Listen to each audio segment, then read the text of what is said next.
果果发现小径上有个亮闪闪的塑料瓶，接着果果又发现了包装纸和饮料罐。哎呀，我的家园怎么变成这样了？我要把它们清理掉。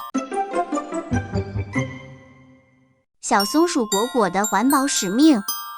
毛茸茸的小松鼠果果住在美丽的小森林里。果果爱爬到高树枝上，用黑亮眼睛看森林。清晨的森林，鸟儿歌唱，花儿盛开。果果蹦跳下树，准备去散步。突然，果果发现小径上有个亮闪闪的塑料瓶。这是什么？果果好奇地碰了碰。接着，果果又发现了包装纸和饮料罐。风吹过垃圾，哗啦哗啦地滚动。哎呀，我的家园怎么变成这样了？果果皱眉。小兔子蹦来，果果，这些垃圾好可怕，会伤害我们的森林朋友。果果担心地说，还会污染小溪呢。小兔子着急地补充，我要把它们清理掉。果果决心满满。果果用尾巴凿起塑料瓶，虽然不是我丢的，但这是我的责任。果果把包装纸放进垃圾袋里。小猫咪看到了，也捡起饮料罐。我也要保护家园。小猫咪高兴地说。咦，树枝上有塑料袋。果果发现影响鸟儿筑巢。我来帮你们。果果灵活地爬上树，取下塑料袋。谢谢你，果果。小鸟们叽叽喳喳叫着。果果来到小溪边，连水里都有垃圾，我一定要捞出来。果果用小爪子清理水中垃圾，清澈溪水重新叮咚叮咚地唱歌。经过努力，小动物们把森林清理干净了。哇，我的森林又变干净了。果果开心地看着家园。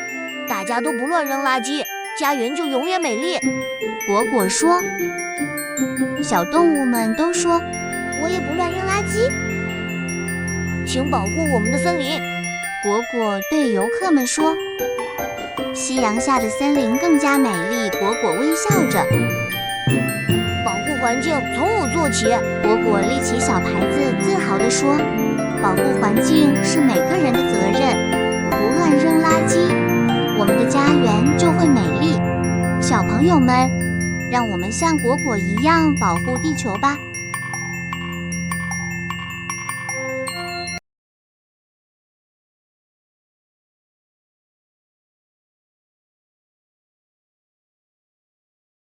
皮皮的星星礼物。乐乐有一只最好的朋友，猫咪皮皮。每天乐乐都会和皮皮一起玩球，捉迷藏，看云朵飘来飘去。乐乐说，皮皮，那朵云像你一样。皮皮说，乐乐，我最喜欢和你在一起了，喵。皮皮追着彩色的球跑，不小心撞翻了妈妈的花盆。妈妈叉着腰说，皮皮，你又捣蛋。乐乐赶紧说，妈妈别生气，我帮您重新种好。最近皮皮总从院子里叼回礼物，一片金黄的银杏叶，一颗光滑的鹅卵石。哇，这是给我的吗？皮皮骄傲地昂起头，尾巴翘得高高的，一副十分开心的样子。乐乐找来一个小木盒，把皮皮的礼物都放进去。哈哈，这是世界上最棒的宝藏。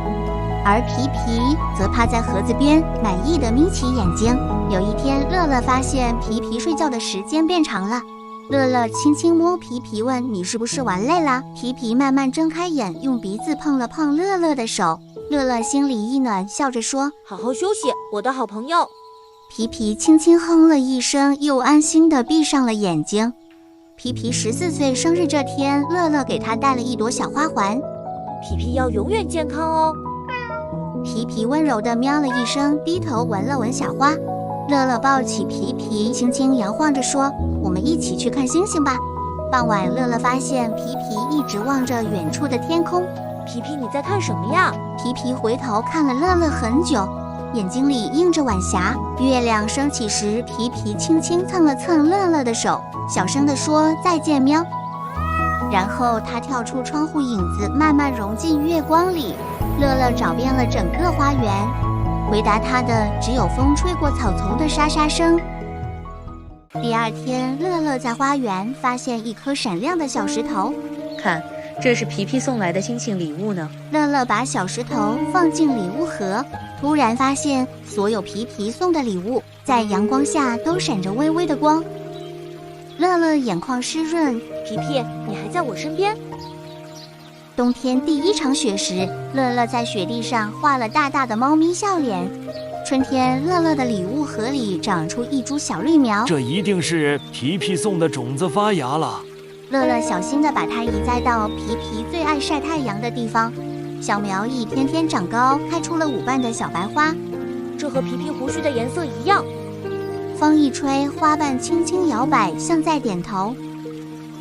这个故事告诉我们，告别不是终点，而是另一种陪伴的开始。我们要珍惜眼前的幸福，因为最美好的东西往往最简单。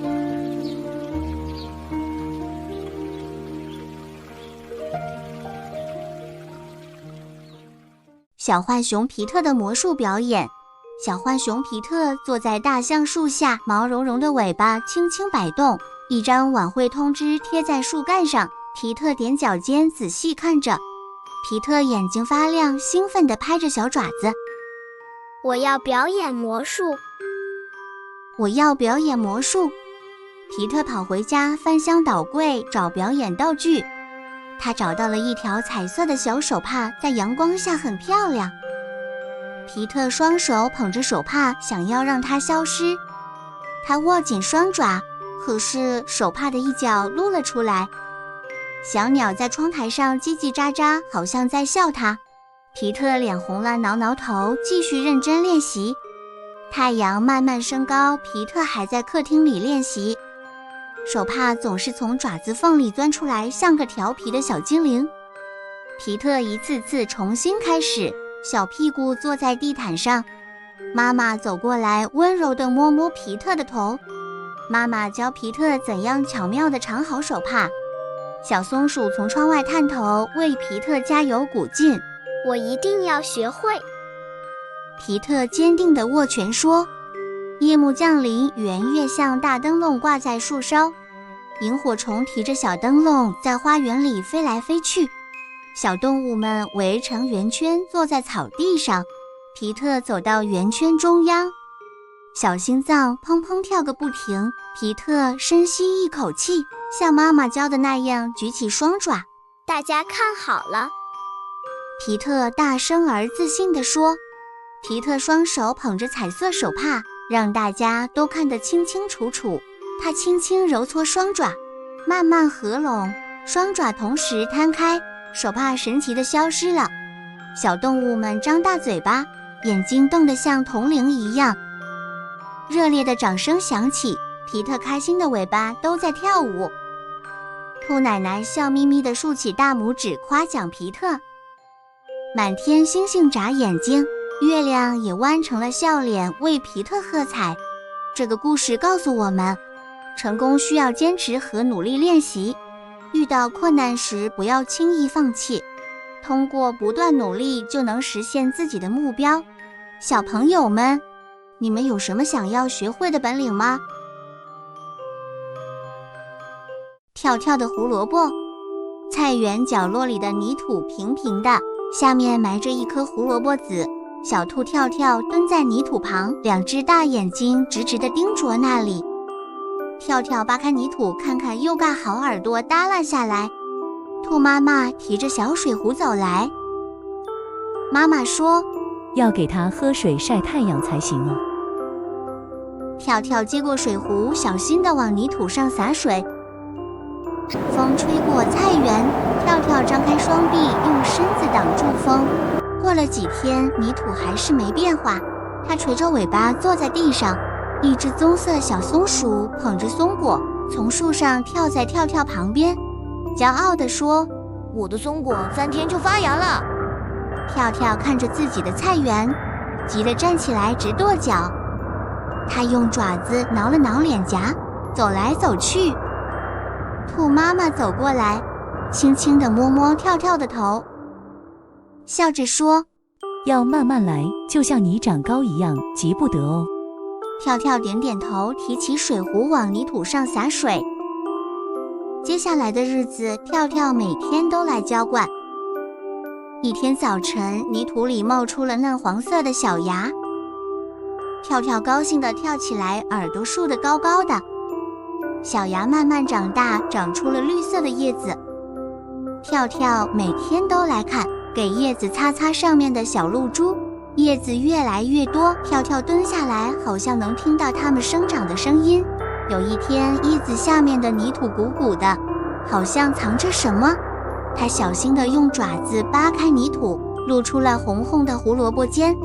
跳跳抓住叶子，轻轻一拔，一根胡萝卜出来了。胡萝卜红彤彤的，比跳跳的小爪子还大。跳跳抱着胡萝卜，蹦蹦跳跳地去找妈妈。兔妈妈正在菜园摘菜。跳跳把胡萝卜举给妈妈，妈妈咬了一小口。妈妈温柔地说：“跳跳真棒。”跳跳也咬了一大口，甜丝丝的，真开心呀。我们做事要有耐心，不能着急看结果，只要坚持下去，就会有收获。小朋友们没有过需要慢慢等，坚持做的事情呀。森林的一日班长。森林幼儿园里，熊猫乐乐正和朋友们一起玩积木。老师走过来说：“乐乐，明天轮到你当一日班长了，要帮助老师照顾全班同学哦。”乐乐积木掉了一地，他紧张地说：“我从来没有当过班长，万一同学们都不听我的话怎么办？”第二天早上，乐乐早早来到学校，心里七上八下的。同学们陆续来了，教室里越来越热闹。乐乐站在讲台前，看着大家聊天玩耍，不知道该说什么。他想，班长应该做什么呢？是不是要管大家不许说话？可是我不想当那种凶巴巴的班长。上课时，小猴淘淘忘记带文具盒，着急得快哭了。小兔白白找不到昨天的作业本，坐立难安。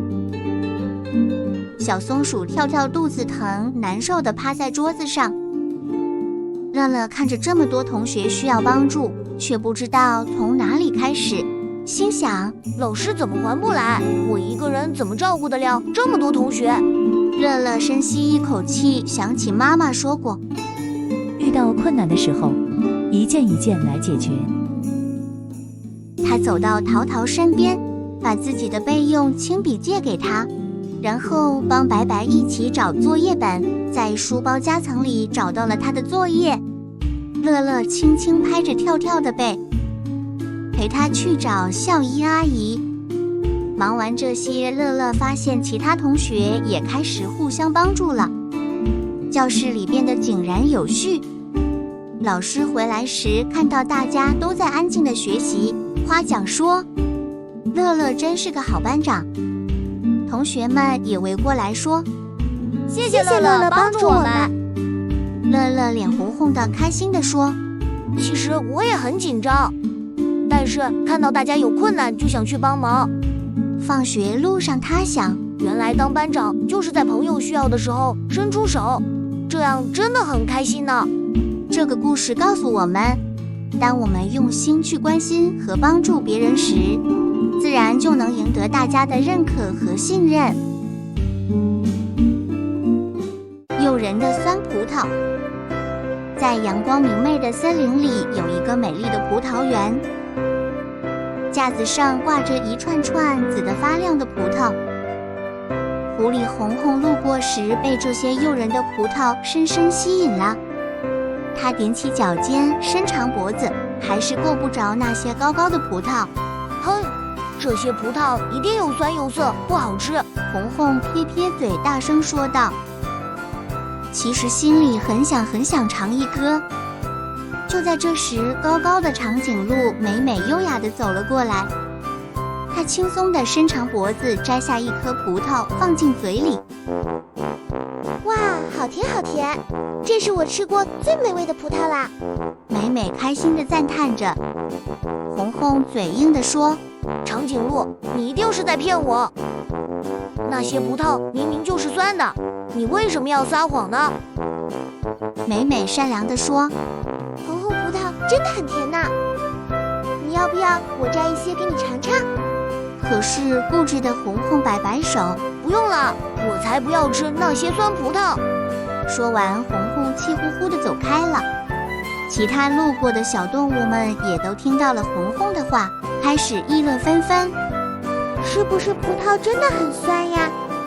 第二天，红红又忍不住来到葡萄园，看到美美正在和小兔子、小松鼠一起分享葡萄，大家都吃得很开心。红红的肚子咕噜咕噜地叫，她鼓起勇气走向美美。美美，对不起，我昨天说了谎话。其实我很想吃葡萄，只是因为够不着，所以就说葡萄是酸的。